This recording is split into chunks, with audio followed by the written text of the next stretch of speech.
Okay, welcome everybody.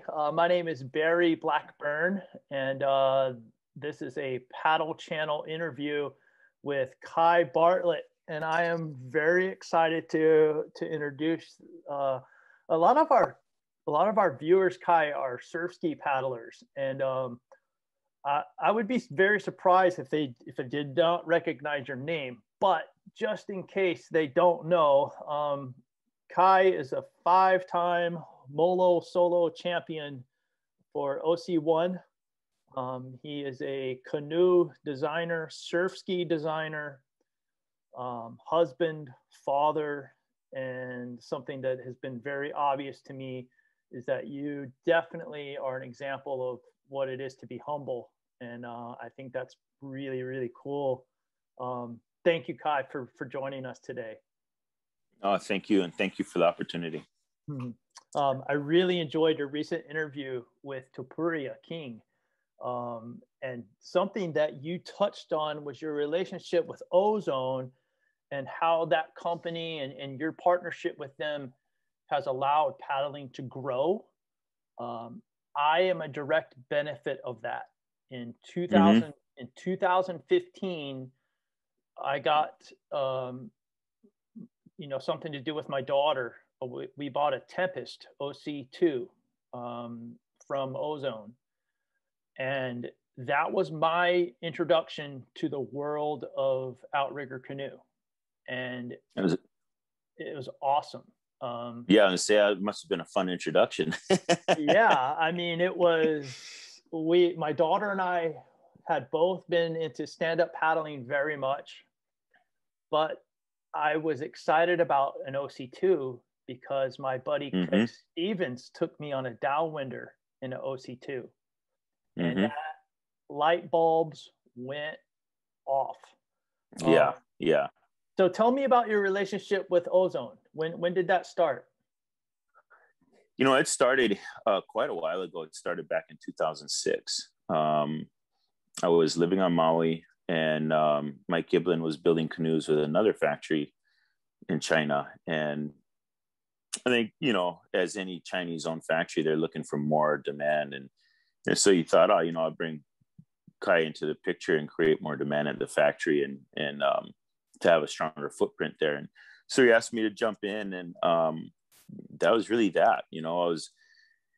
We had good demand at that time just in Hawaii, but that was really the only market we were reaching, just because shipping from Hawaii is such a pain in the butt. It's expensive to ship from Hawaii, and when you ship from Hawaii, you're shipping 1 or 2 canoes in a crate, and so it's pricey.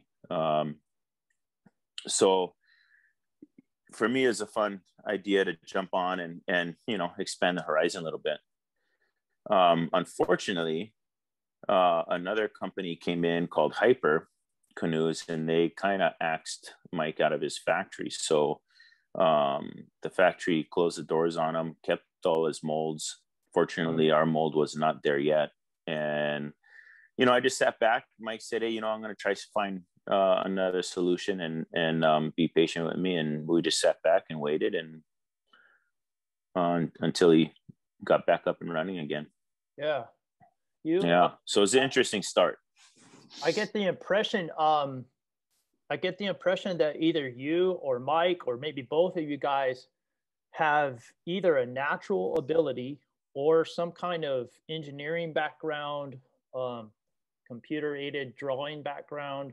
Is that something that you've learned along the way, or does that come naturally, or how did you pick up on those skills?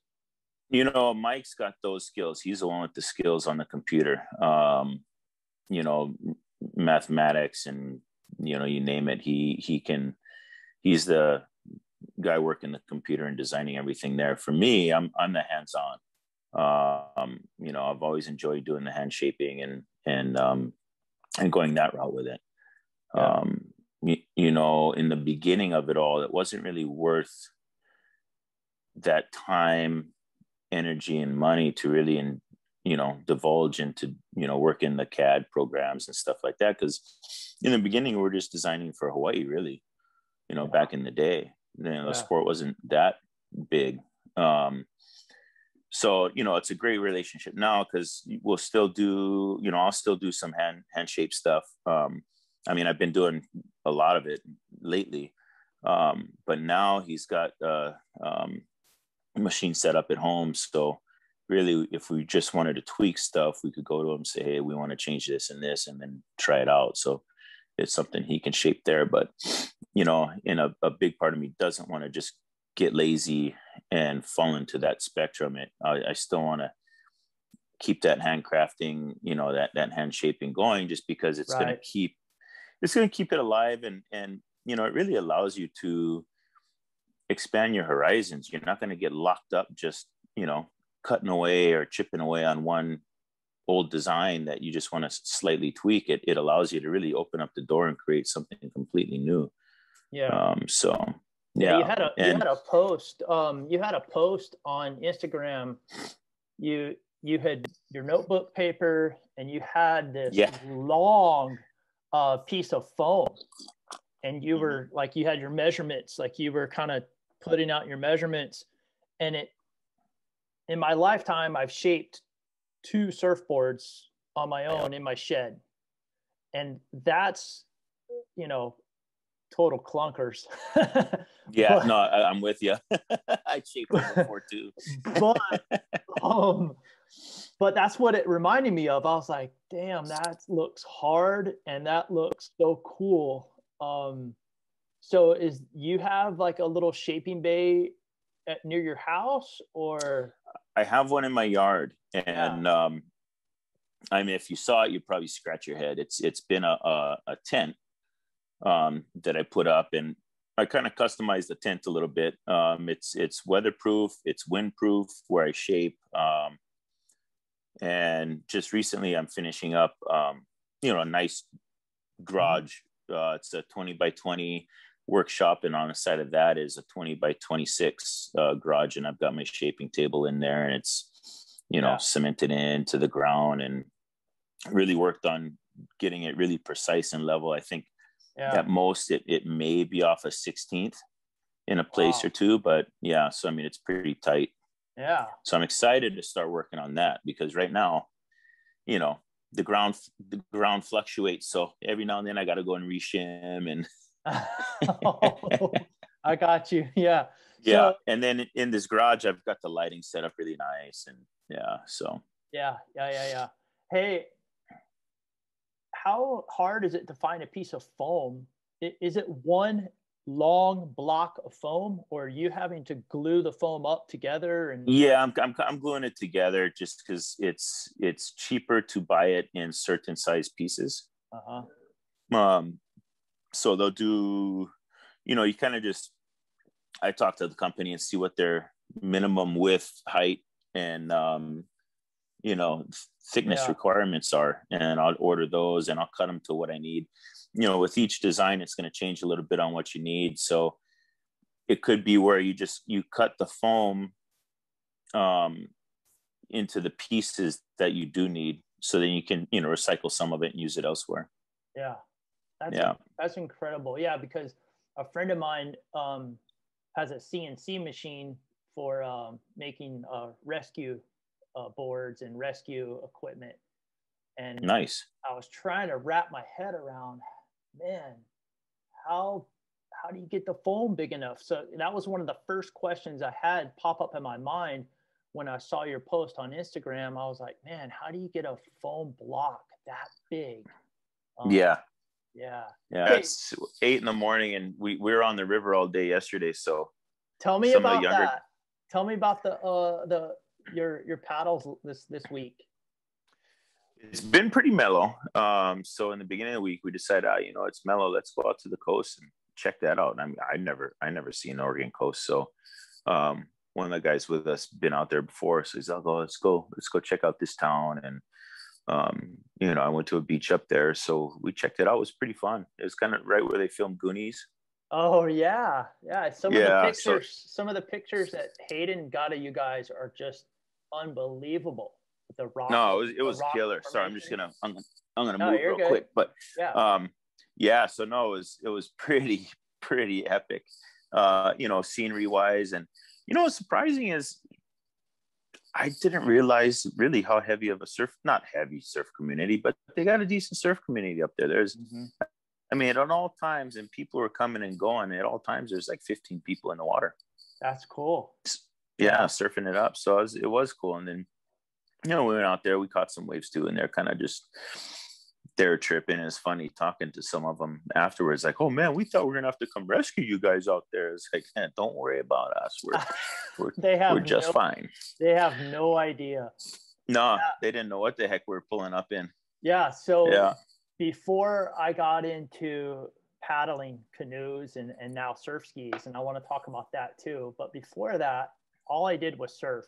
And in North Carolina, I mean, yeah, we're on the East Coast, but we actually have some decent surf here. And I remember a couple of my buddies who still are really good surfers were telling me about downwinding, and I'm kind of like being polite, and I'm like, yeah, that sounds cool, man. And I'm thinking, I don't get it. And yeah. And now all I want to do is downwind. And one of the cool things that I like about it is that I can get 4 or 5 guys to go with me, and I don't feel like I'm showing up to the surf break and everybody's giving me the stink eye at the break because I brought 5 friends. Because it's like downwinding, the more the merrier, and it's just like surfing on another level. Yeah, and that was I'm with you there. My first experience was outside the Mokes, and this had to be like 96. A buddy and I were working for John Martin at Hawaiian Designs, and so we pulled a couple canoes out of the bushes, fixed them up so they would be watertight, and used them. We went out to the Mokulua Islands off Lanikai, had a couple beers. It's like, hey, let's try paddle downwind to Flat Island and see how it is. We never did it before. And halfway down, I was just kind of looking around going, this is another art form of surfing. This is great. I don't have nobody on one side hooing me off a wave or, I mean, this is unreal. And that kind of, put a little spark in it. And I was like, oh, I got to check this out a little more. This is kind of neat.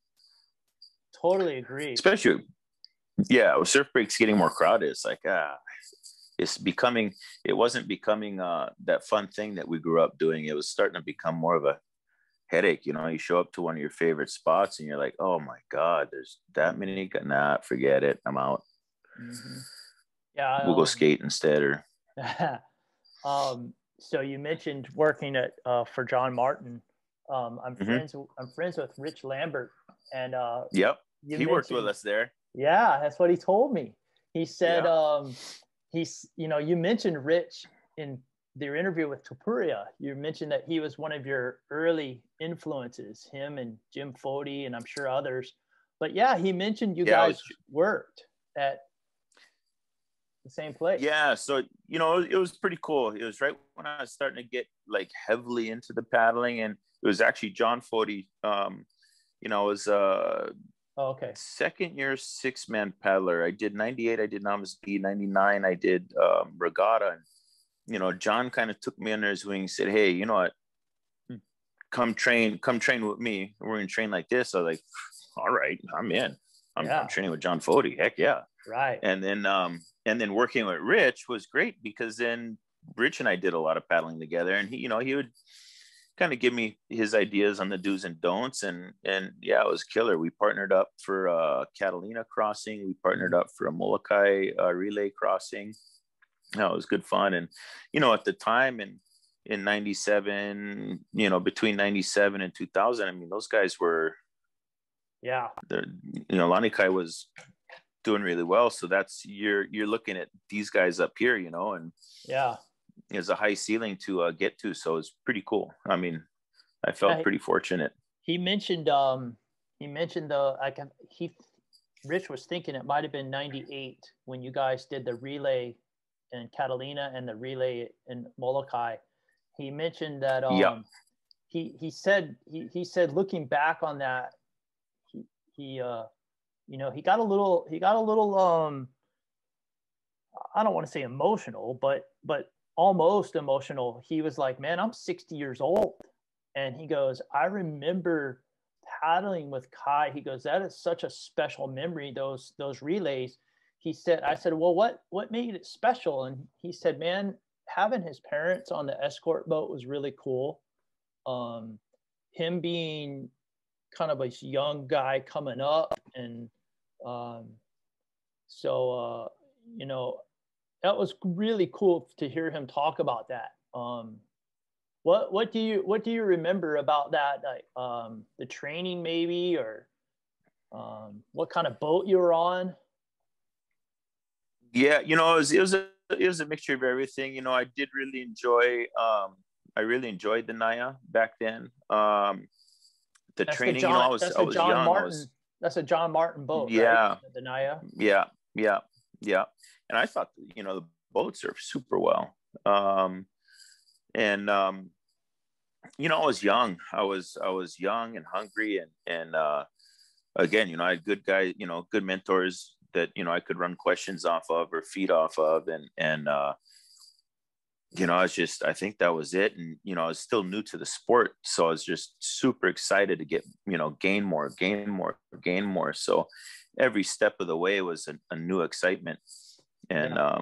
I think that kind of helped a lot, because I remember that race specifically. And I got in on one change, and I passed another mentor of mine, Pat Irwin. And I kind of got him pretty good in my little 20-minute segment. And I came in and I was like, I felt like I was on top of the world, you know, and rich guys were cheering us on. And yeah, it was good fun. That was a fun race. I think we got 7th overall, but Wow, dude, that's I good. was on cloud 9.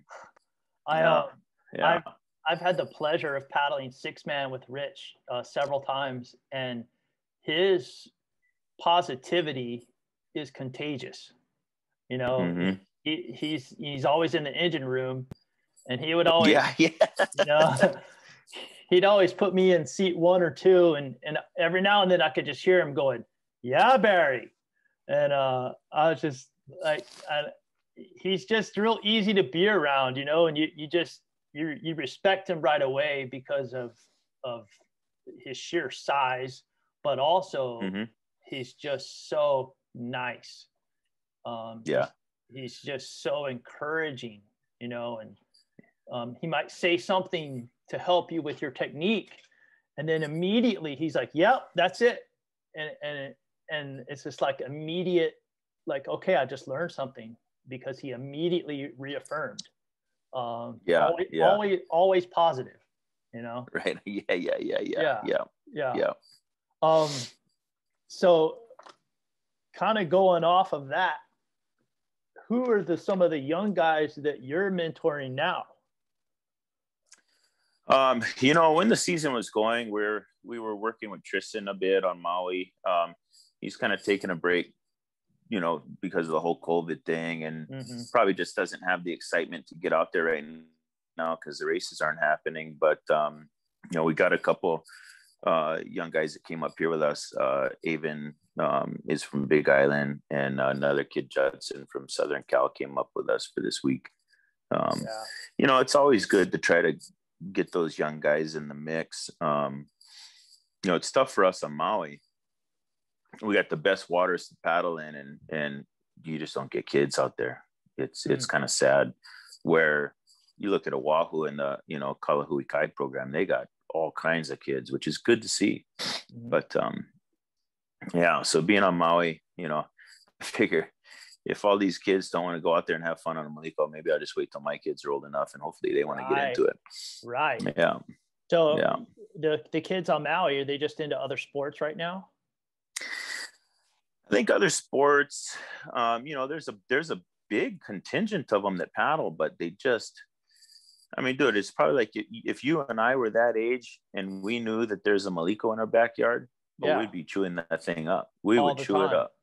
Yeah. These kids have no clue.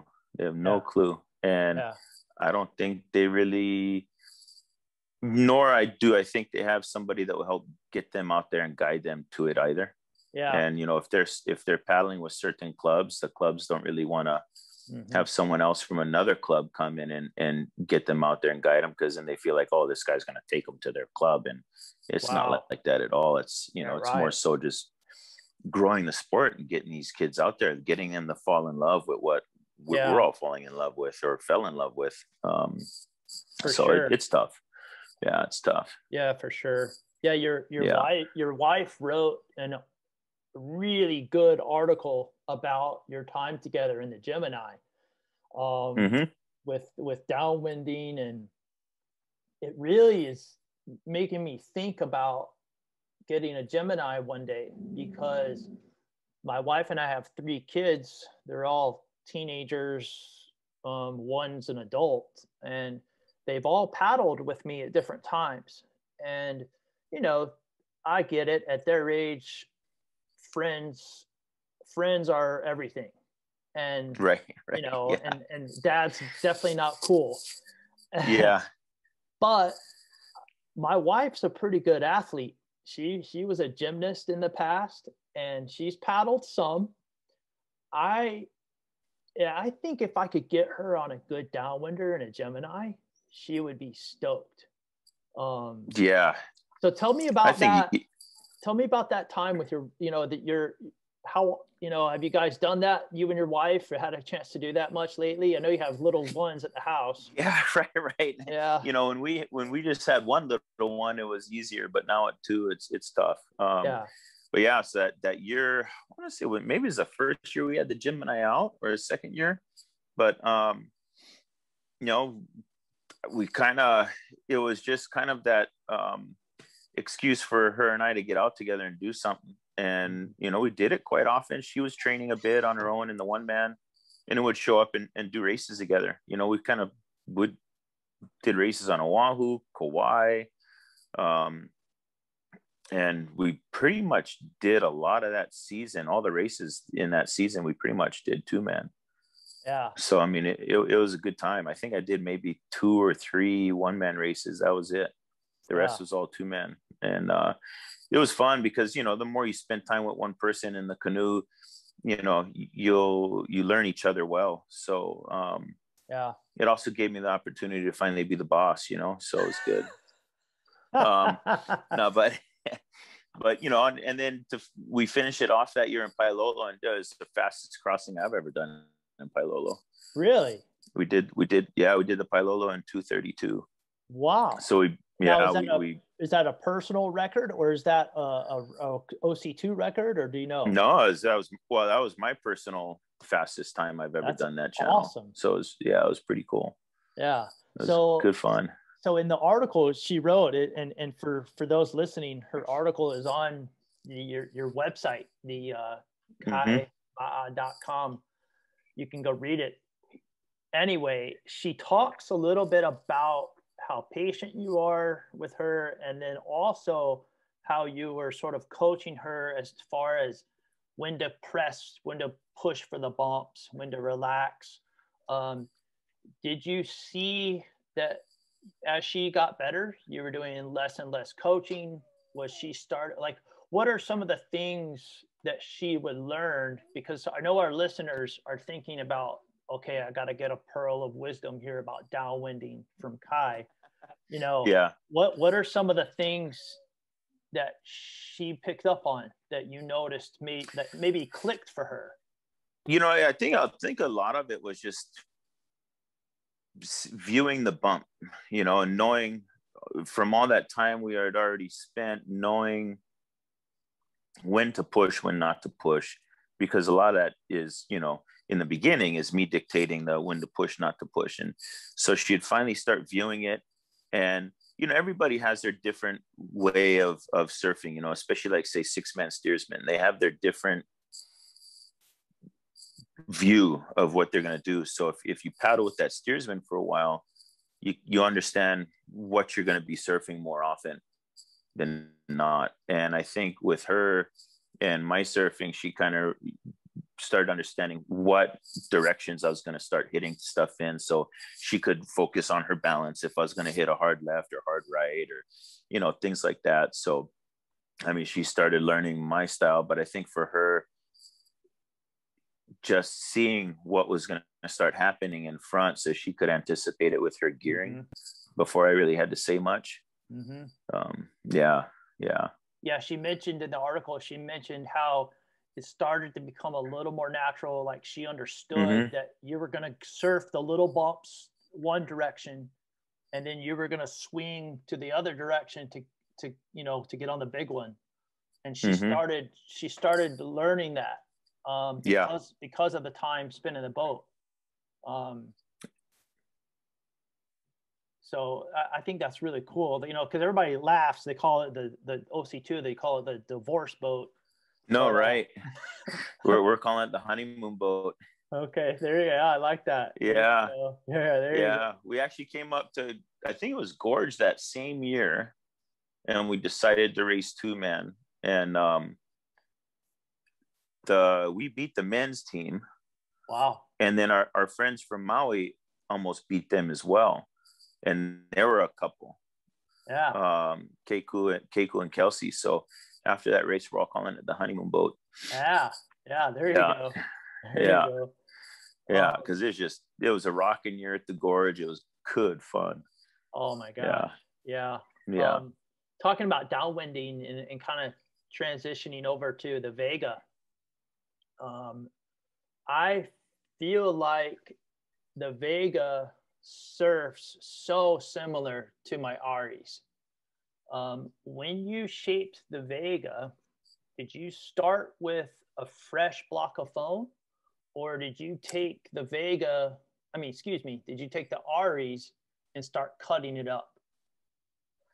No, at the Vega, that was a fresh block of foam, and wow. A big reason being is because I'm creating something completely new. If I just chopped and pasted the Aries, I would have never gotten there. Or it'd have been just a real messy job to get there. I'd rather be messy with foam on me than a bunch of carbon dust and epoxy powder and So, and really, if you're going to change it that much, you really should just do a foam block. I mean, why not? Right. But yeah, so I just, I took a lot of the ideas that that we had on the Aries with it surfing and tried to incorporate them into the Vega, but also keep the whole Surfski idea there as well. Though my whole thing behind the Vega was I always wanted to do a ski. And now that I closed my doors to manufacturing in Hawaii, I had the opportunity at the time. But there's things that just drove me nuts with the Surfski that I was like, dude, why can't it do this? Why can't it do that? If I was on my 1-man, I'd do that. Yeah. And I'm not saying the 1-man's faster than a ski, because we all know the answer to that. That's a negative. By far, the ski's a lot faster, but there's just certain little things that a ski would do in the surf that I did not like, and I thought it could be a lot more efficient, like a 1-man. I think a 1-man, if you're on a good 1-man, it's pretty efficient in the bump. Yeah. Flat water, maybe not so much, because you got the ama you're dragging along with you and stuff like that. But because I did have, I had a decent amount of Surfski time before shaping the Vega. I've owned one of the original V10s forever. I actually still have it. I had this other Surfski, a Rebello Surfski. I had a C ski at one time. So, I saw how these skis went. I teamed up with Pat in a Coastal relay and paddled the V12 and saw how that went. And, paddled in a couple fins. And I was just like, dude, there's just something I didn't like about the surfing aspect of it. And I wanted it to kind of release more like the one, or like the Aries did, So that was kind of my main goal.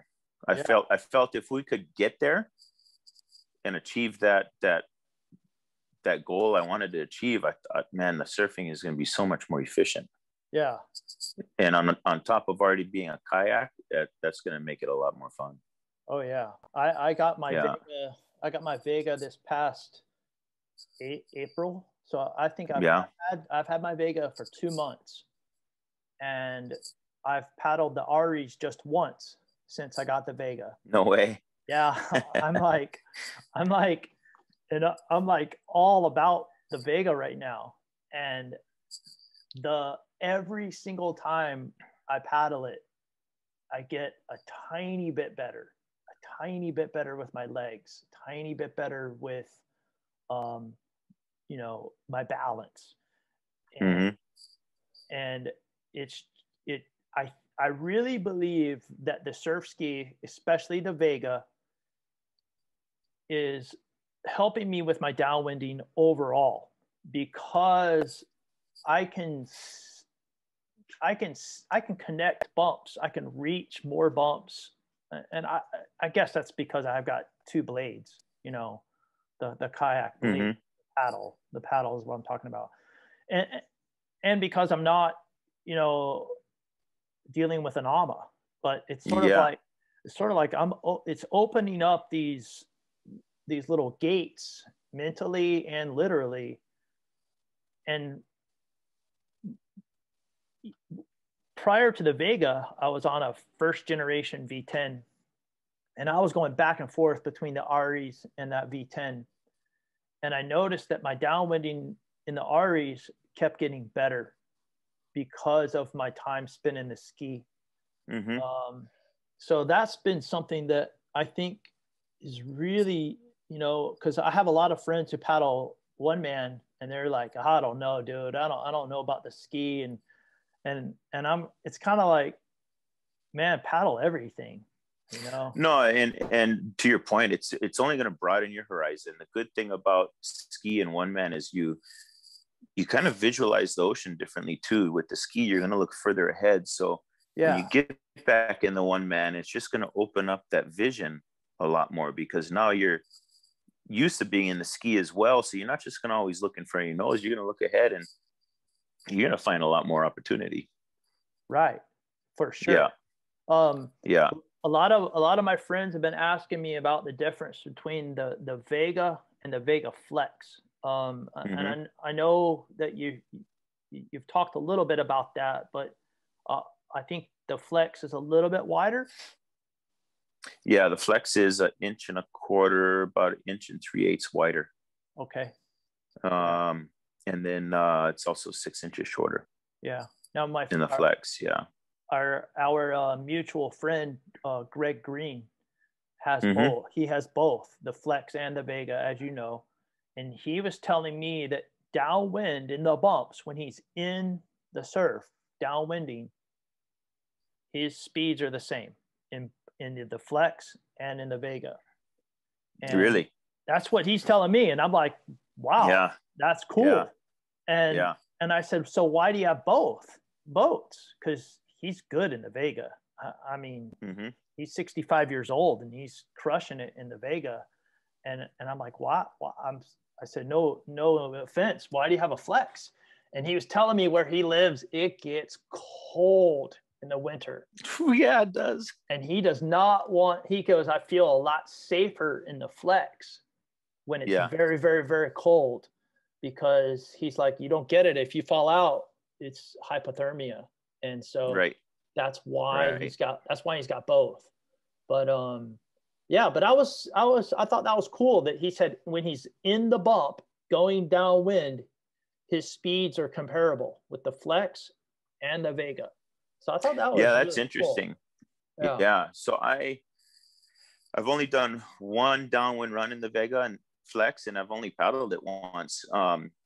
When I first brought some into Hawaii, it was our first race this season on Maui, and in the bump, when we had the good opportunity to surf in that race, man, it was killer. And because I wasn't working more so on the balancing of it or anything like that, it just like I felt like my effort was a lot lower, but I was surfing up a storm. Once I hit the flat, then my buddy Tristan was on the Vega that day. Once I hit the flat, he came up on me and passed me. But man, in the bump, it was fun. And that's my only experience in it. I haven't had the opportunity to really bring another one in for me.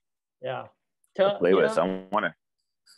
That video of you and Pat Dolan, I guess, is it a downwind run? Is it from Lanai? Is that how you say it? That's from West Maui to Lanai. So you guys are in the Vega. How how many hours or how many miles was that run? That run is a 30-mile run, and it Ooh, takes about 3 hours. wow. Have you ever Yeah, thought about and so have you ever thought about doing the Molokai to Oahu solo in the Vega? I did it twice already. You I did. did it. My first time. I didn't know that. Yeah, my first year was the first year we had the Vega plug. Uh-huh. So Ozone was getting into production with it. So all I had was my 40-pound foam plug. I used that. I did it in that.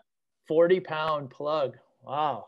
Yeah, just when we first came out with the Vega and I used that plug on Maliko, I was like, bro, that by far was the most fun Maliko run I've ever done in a ski. So from that moment on, I was like, you know what, I'm gonna do the solo this year, and I'm just gonna use the plug. Why not?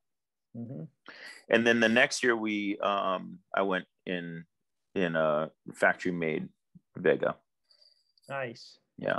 Yeah. So, That was one of so those bucket list things, always I've done one man, of course, multiple times. mhm. I've done it prone paddleboard. I've done it stand up. So I was like, oh man, Surfski's the one now. And then I got, I got the list covered. Yeah. Yeah. So I'm going to show some ignorance because I would love to paddle in Hawaii one day. But so my ignorance is when you talk about doing the solo from Molokai to Oahu in the Surfski, is that a separate date from when they do the OC1 race? Yeah. So back in 2007, Manny Kulukulani decided to, Epic came in, took over the Molokai solo, and kind of, in a sense, disregarded the one mans.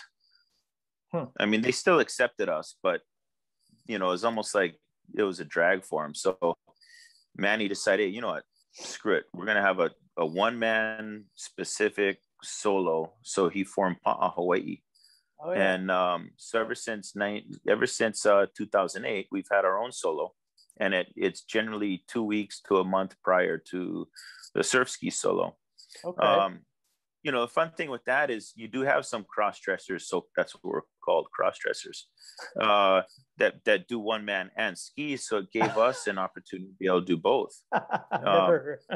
Okay. Yeah, that's a Wayne German. Ask Rich about Wayne German. That's a Wayne German saying. Okay. Cross dressers. So I guess I'm a cross dresser too. That's funny. Yeah. It's better being a cross dresser sometimes. But so it gave us the opportunity to be able to do both. And then in the ski solo, they also allow the one man to race solo if they want, or you can do a 3-person relay. So, it's kind of opened the door and made it a lot of fun. That's good. Yeah, that's good. Yeah. Gives you more opportunities to race and cross. And so yeah. Have you ever spent, like, I know you've spent a lot of time in the Surfski. Everybody asks me which one I like better. And every time I get asked, I honest to God say it's like whichever one I paddled the last. And whichever one, like if I had a killer downwinder in the Aries the last time I paddled, I'm like, oh, I like the one man. But then vice versa. If I had a killer run in the Vega, I'm like, the Vega. So it's like, I know the feeling. What's the longest stretch that you've gone without paddling outrigger? Like, did you spend like weeks and months just doing ski? I'd say the longest stretch, because there's one season I did a lot more ski. I would say, just a couple months, maybe tops. Just because once you get into a rhythm, man, you really have fun with the ski. Whether it's getting a cardio workout in, or it's and for me too is learning, just trying to learn more in the ski. My leg drive sucks because in a one man it's more bracing than it is leg driving, or not bracing but locking in. And then ski, leg drive's all a big part of that stroke. So that's a big component for me to work on in the ski.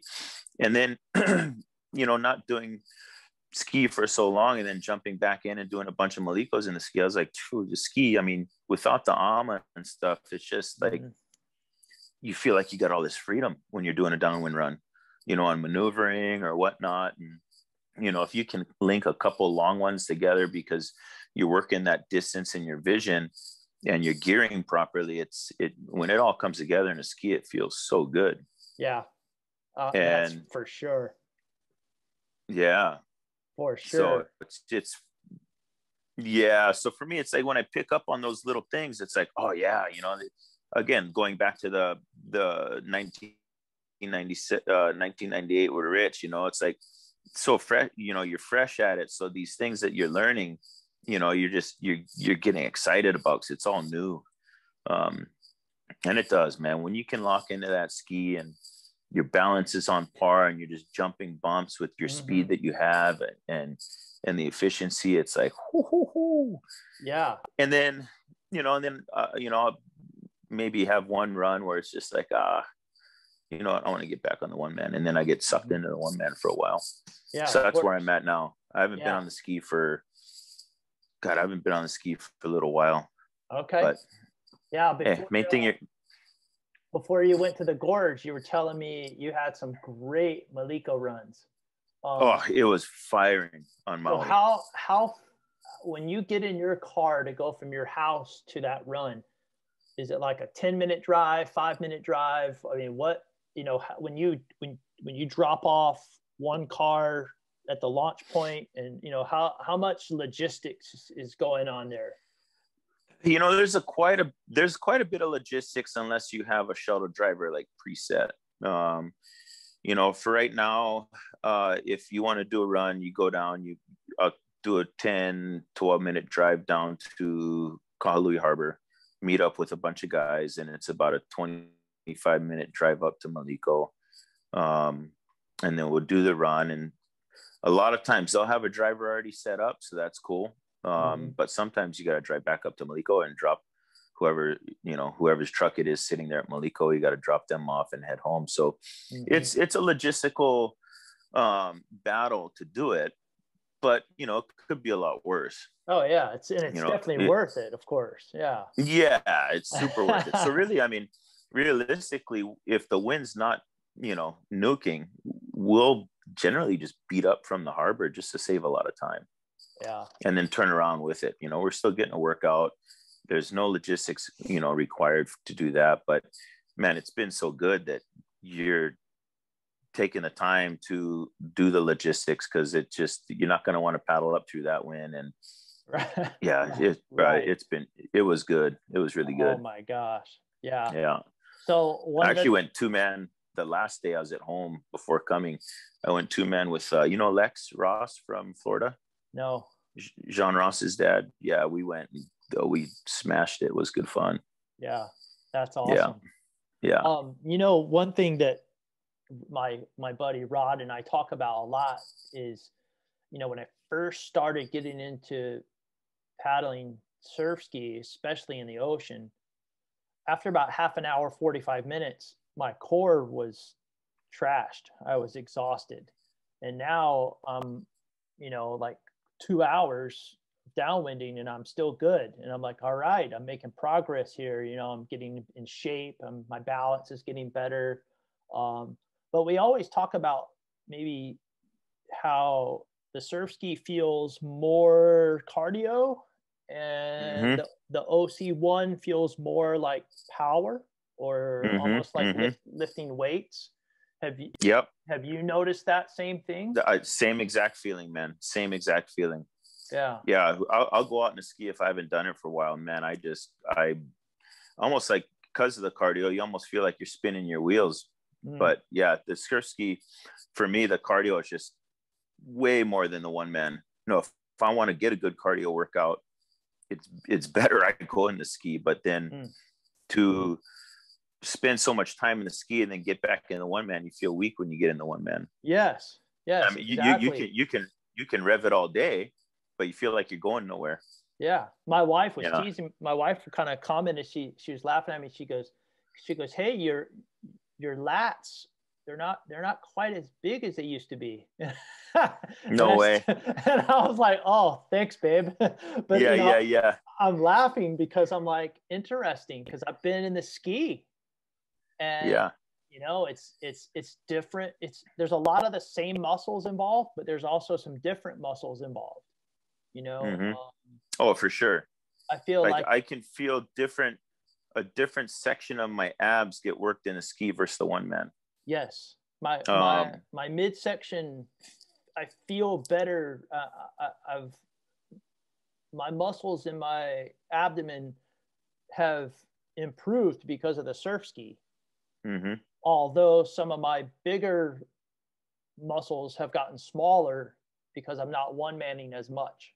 You know, but yeah, but overall, like,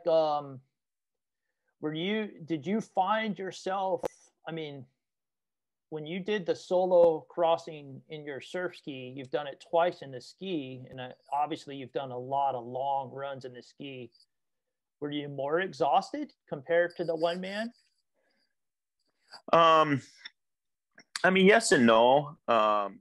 You know, I think that channel bump really contributes to the ski paddling really well. So your surfing isn't as, you know, you're not putting it. I felt like I wasn't, of course, I was like top 12 guy, not top 5 guy. So, you know, I felt because of the efficiency of the ski in the channel, the longer troughs, I wasn't putting as much energy into it as I would in the one man, in the surfing part. Now, like with the plug, when I used the plug, because it's 40 pounds, when I was about 3 miles off of Oahu, I was feeling the weight and I was like,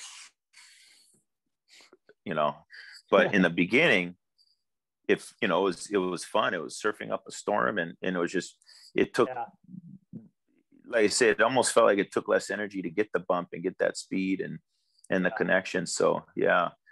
You know, if I'm going to do an hour workout, oh man, I'm, especially if I haven't done a lot of ski, I'm spent.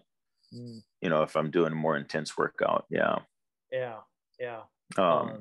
know, what gets me in the ski more than anything is the legs. Yes. Oh, they burn before anything else burns.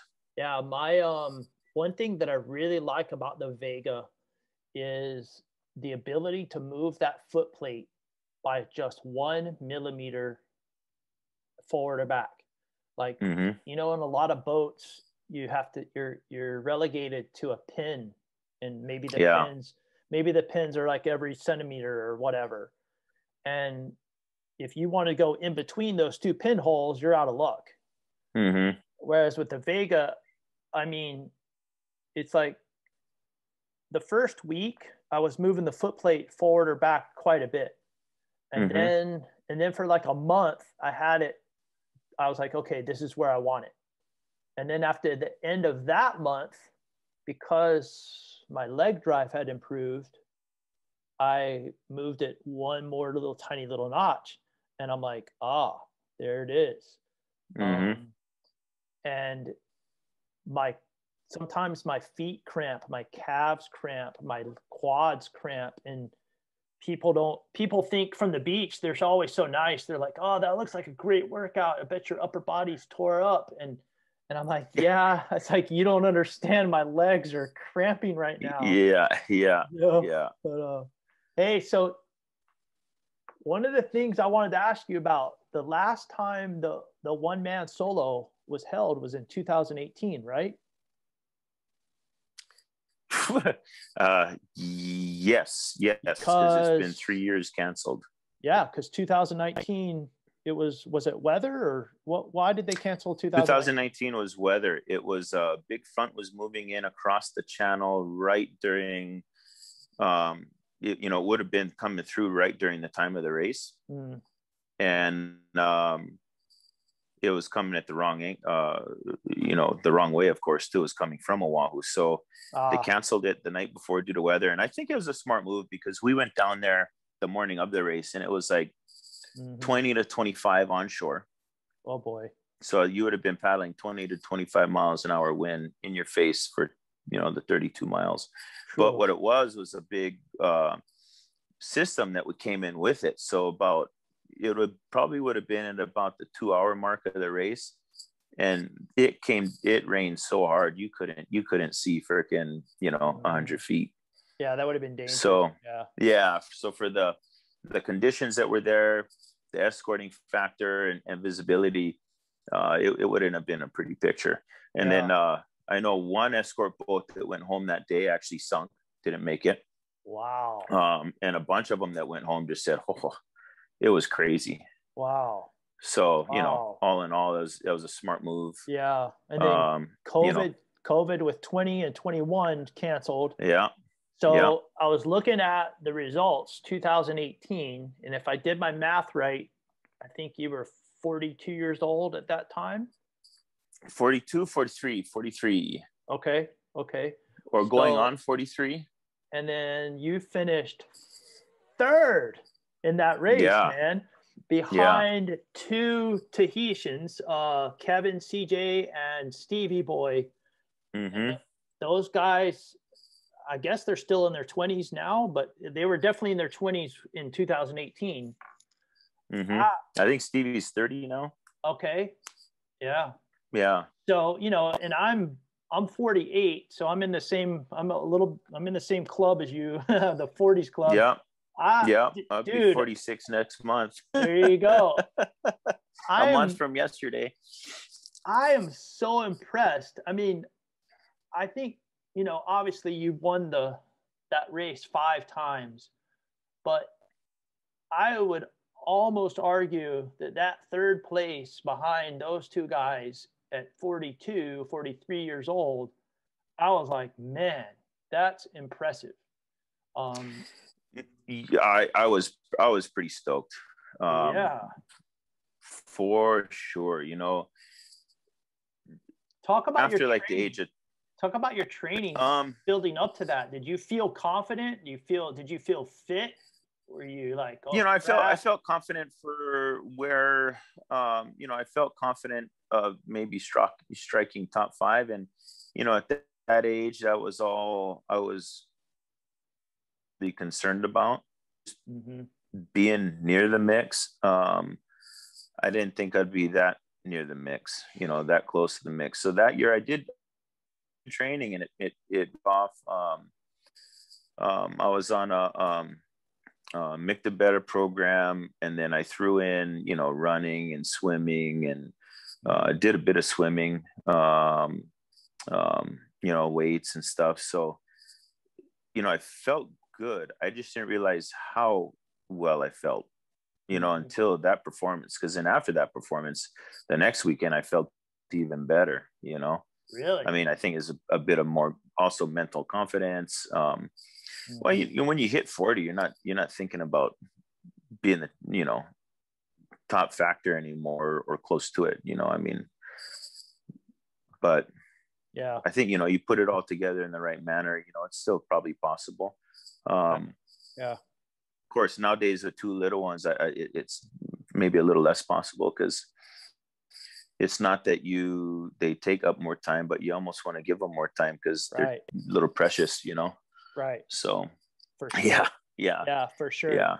I was talking, one of the things that David Dawood Maka, there's an article, he had written an article about, somebody was asking him about his racing and where he was going, and he said, you know, I want to prioritize my kids right now, and so yeah, I respect you for that. I get it. I think that's really cool. You know, it's, and I'm sure, you know, Dawood is probably close to our age too. He's up there, I don't early know. 40s. Yeah, maybe. I don't know. I mean, by the way, those 2 brothers, man, those guys are so cool. Yeah.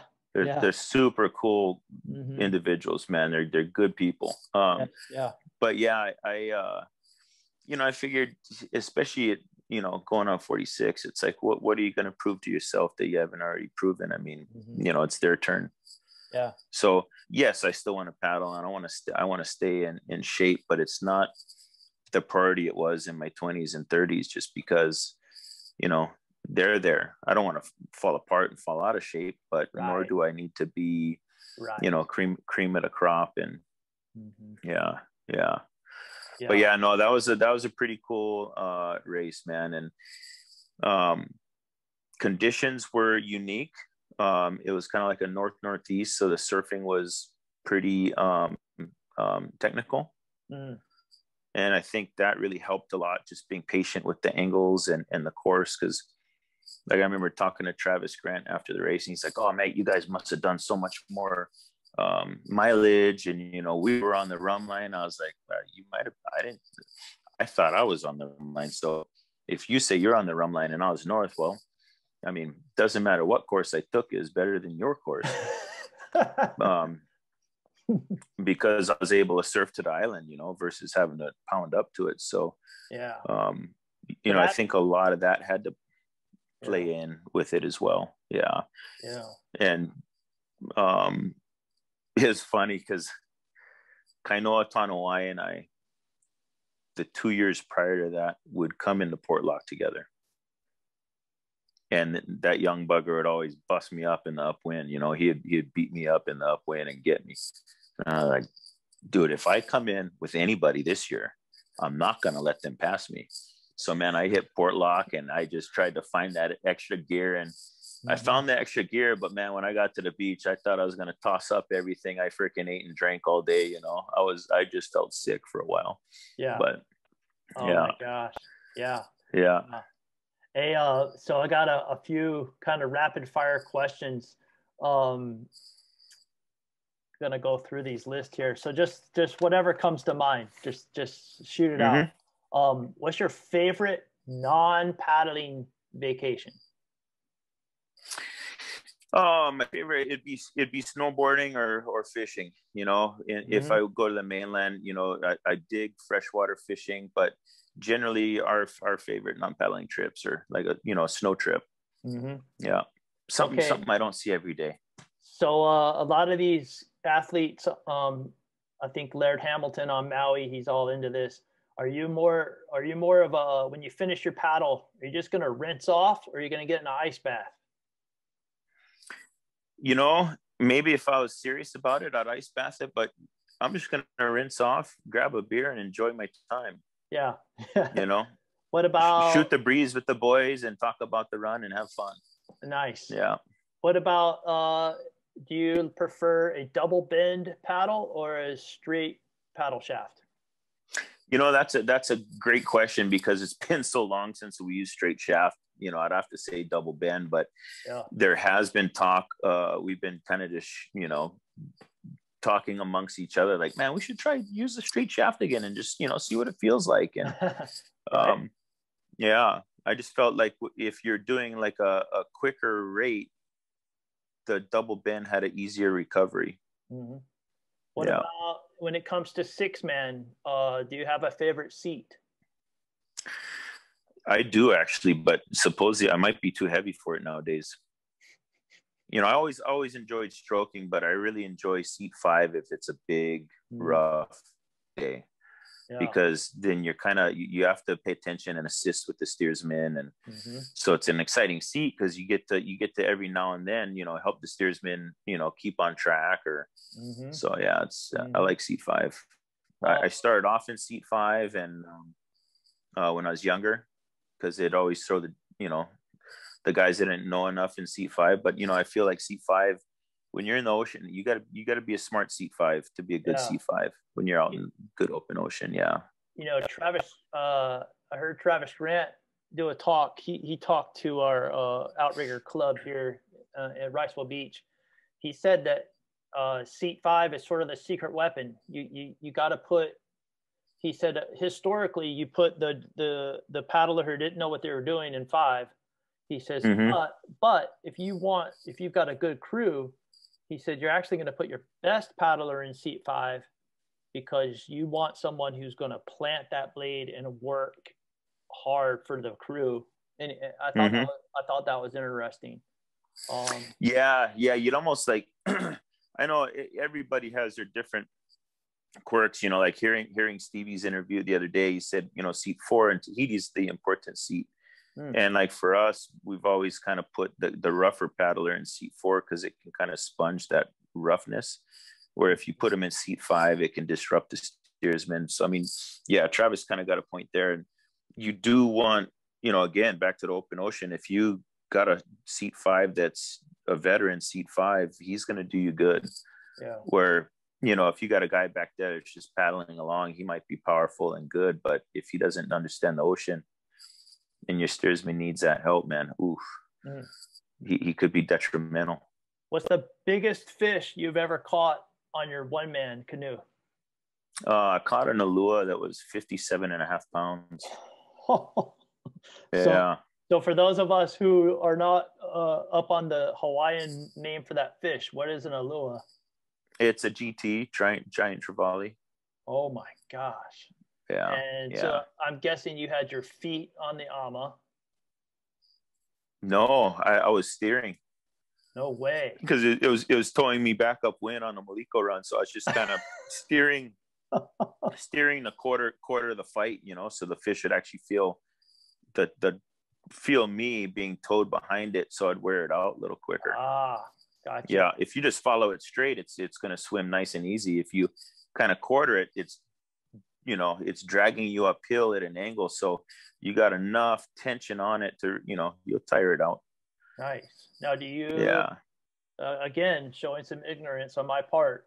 Do you have a rod and reel that's lashed to the yaku, or do you have like a old school hand line, like with a block lashed to the No, yaku? it's rod and reel. You know, we started fishing with hand lines, and then I figure, you know, man, once you get above 10 pounds, anything too big hits that hand line, you're going off with it.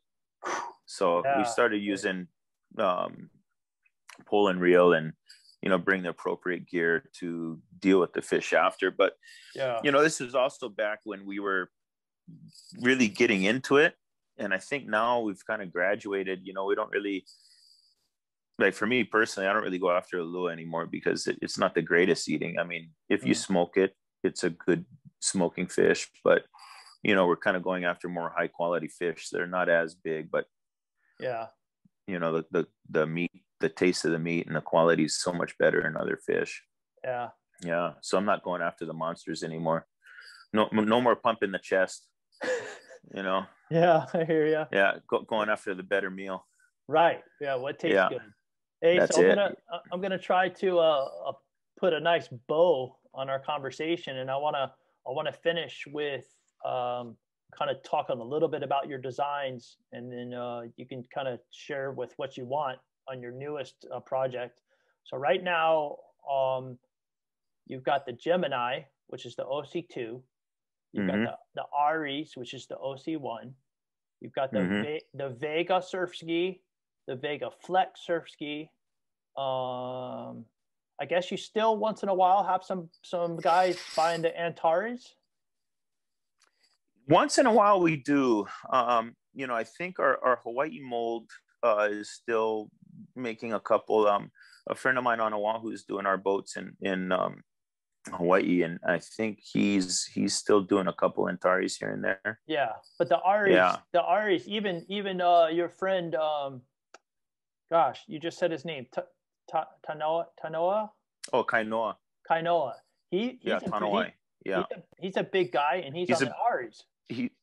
He's a big boy. He's on the Aries, and that's kind of what, you know, it's like you really got to be careful what you do, because it's funny. We came out with the Aries, and, you know, after 2 years realized, man, that this boat really supports a wide range of paddlers. You know, we had another friend of mine on Maui was 260 when he first jumped on the Aries.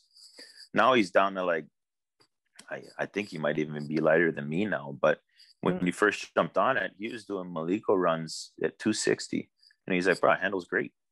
And he's an avid surfer, so he knows his waters. So that kind of crushed the Antares thing, just because these guys were, you know, able to use a smaller volume boat and get the same thing out of it, or, you know, more, because once they hit the calmer water, the smaller volume is going to run better. Yeah. And so got the Vega Flex.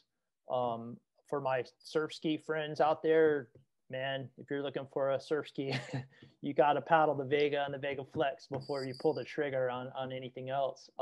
So let's close by maybe you talking about your I know you posted a Instagram post about your next project you're excited about.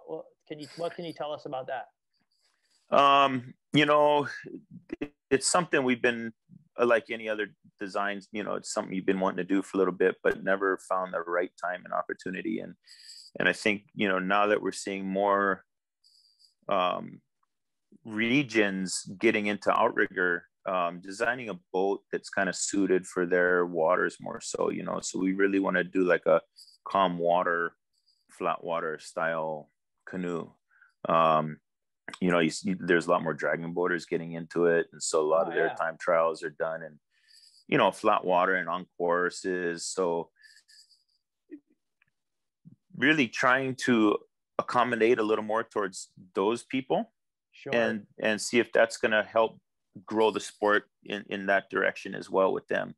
You know, a lot of their time trials are all done in one man, so why not design something suited more for those time trials, because those time trials are very important. You know, if you don't make it, you don't make it. And we just saw the right off, you know, felt like the right time and opportunity to do it during COVID, just because a lot of those dragon boaters that couldn't dragon boat were starting to get into the one man. And so once all said and done, there's going to be a lot more of them one manning. So there's little things we're going to do with it that we feel will accommodate them a lot more. Of course, being that these people are in regions with good sized lakes or whatnot, we did want it to surf smaller bumps pretty well too. So, you know, we do have a little bit of rocker in it so it can be alive in the bump. You know, we've done a ton of testing on Maui with it, and it's been fun.